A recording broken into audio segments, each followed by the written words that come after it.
দু কিলো গাঁজা সহ গ্রেপ্তার হলো এক গাঁজা পাচারকারীর নাম বিজয় তালুকদার। তার বাড়ি ঘুষকরা এলাকায়।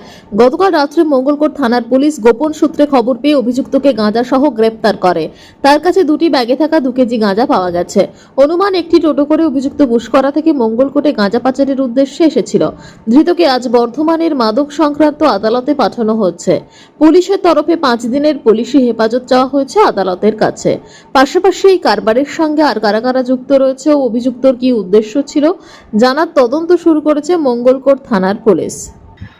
শেখ রতনের রিপোর্ট, পিবি নিউজ।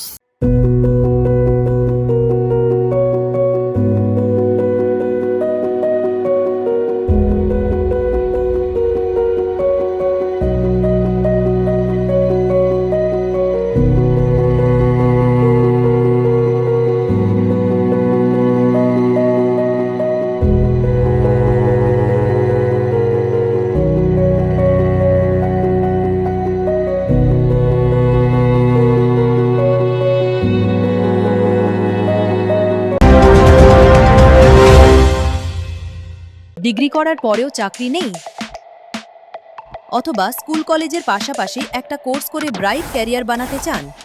মাল্টিমিডিয়া ইন্ডাস্ট্রিতে রয়েছে প্রচুর ভ্যাকেন্সি ও ভালো ক্যারিয়ার বানানোর সুযোগ। চলে আসুন মুপল ইনস্টিটিউট অফ অ্যানিমেশন এবং ডিজাইন বর্ধমান সেন্টারে। Animation, VFX, graphics design, video editing, digital মার্কেটিংয়ের মতো কোর্স করুন। ইন্ডাস্ট্রি স্ট্যান্ডার্ড ট্রেনিংয়ের সঙ্গে থাকছে 100% প্লেসমেন্ট অ্যাসিস্ট্যান্স। আজই যোগাযোগ করুন স্ক্রিনে দেওয়া নম্বরে।